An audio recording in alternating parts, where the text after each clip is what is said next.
Bonjour à tous, bienvenue dans cette nouvelle vidéo sur le seuil de rentabilité. Cette notion sera vue sur plusieurs vidéos et dans celle-là, nous allons traiter le tableau différentiel et la détermination du seuil de rentabilité. Le seuil de rentabilité est le chiffre d'affaires qui permet d'avoir un résultat nul. Tout d'abord, nous allons distinguer le chiffre d'affaires et le résultat. Le chiffre d'affaires est la somme des ventes hors taxes, toujours positif. Le résultat est le chiffre d'affaires moins les charges. Il peut être positif, on parlera de bénéfice, ou bien il peut être négatif, on parlera de perte. Nous allons aussi voir la distinction entre une charge fixe et une charge variable. Une charge fixe est une charge indépendante du niveau d'activité. Par exemple, si vous êtes locataire, un loyer, le loyer va toujours être le même, que vous soyez 2 ou 4 dans l'appartement. Et une charge variable est une charge qui varie selon le niveau d'activité.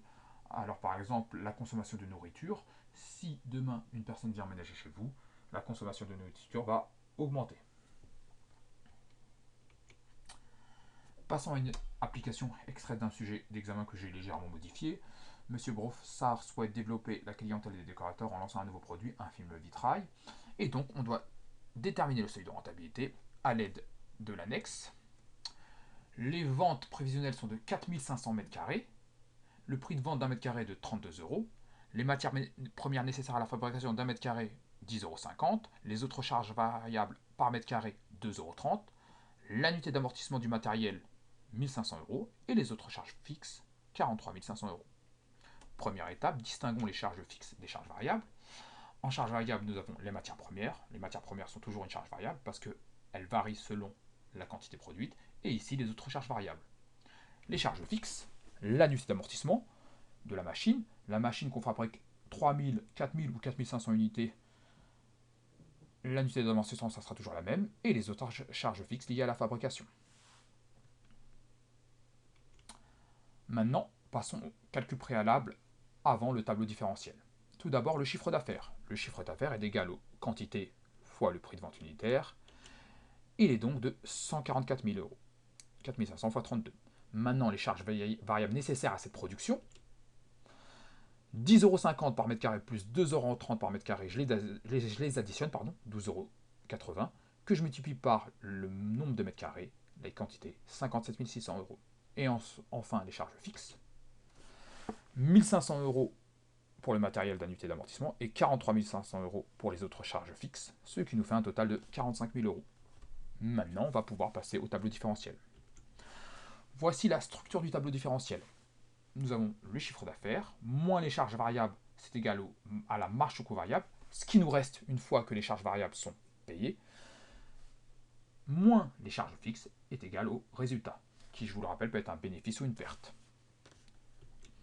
Les charges variables ici sont de 57 600, ce qui nous fait une marge au coût variable de 86 400, 144 000 moins 57 600, moins les 45 000 de charges fixes, et on a un bénéfice de 41 400 euros. Il faut déterminer les pourcentages pour le calcul du seuil de rentabilité qui sont respectivement de 40% pour les charges variables et 60% pour la marge au coût variable, la MCV. Voyons un peu comment j'ai fait pour les déterminer. J'ai pris les charges variables que j'ai divisées par le chiffre d'affaires et j'ai multiplié par 100 pour les charges variables et j'ai fait le même calcul pour la MCV, 86 400 divisé par 144 000 fois 100, j'obtiens 60%. C'est surtout le pourcentage de MCV qu'il faut déterminer pour le calcul du seuil de rentabilité. Alors, je vous donne la formule. Le seuil de rentabilité est égal aux charges fixes divisé par le pourcentage de MCV. Les charges fixes sont de 45 000, la MCV de 60%. Le seuil de rentabilité est donc de 75 000 euros. À partir de 75 000 euros de chiffre d'affaires, je ne fais ni bénéfice ni perte. Voilà la signification du seuil de rentabilité. Ou à partir de 75 000 euros de produits vendus, je ne fais ni bénéfice ni perte et j'ai un résultat nul. On va le vérifier. Alors, nous avons un chiffre d'affaires de 75 000 euros. Il représente 100%. Les charges variables ne changent pas, elles sont toujours de 40% et de 60%. Car les charges variables et la MCV sont proportionnelles à ce chiffre d'affaires et les charges fixes sont de 45 000 euros. Si j'ai 75 000 euros de chiffre d'affaires, j'ai 30 000 euros de charges variables, 75 000 fois 40%, ce qui nous fait 30 000. Ma MCV est donc de 45 000. Deux façons de la calculer, 75 000 fois 60%, j'obtiens 45 000, ou tout simplement chiffre d'affaires moins charge variable, et j'obtiens aussi mon 45 000. J'ai 45 000 euros de MCV et j'ai 45 000 euros de charge fixe. J'ai donc un résultat qui est de nul et zéro. Voilà, j'ai prouvé qu'en atteignant ce seuil de rentabilité, je ne fais ni bénéfice ni perte. Passons à la suite, c'est-à-dire la synthèse. Alors, pour rappel, il faut distinguer les charges variables et les charges fixes. Ensuite, il faut faire le tableau différentiel. Alors, on peut faire des calculs préalables. Après, si vous vous sentez à l'aise, faites directement le tableau différentiel. Sinon, faites les calculs préalables. Il faut déterminer le seuil de rentabilité grâce à la formule charge fixe divisée par pourcentage de MCV. Et si vous avez le temps, effectuez la vérification, comme je viens de le faire. A bientôt.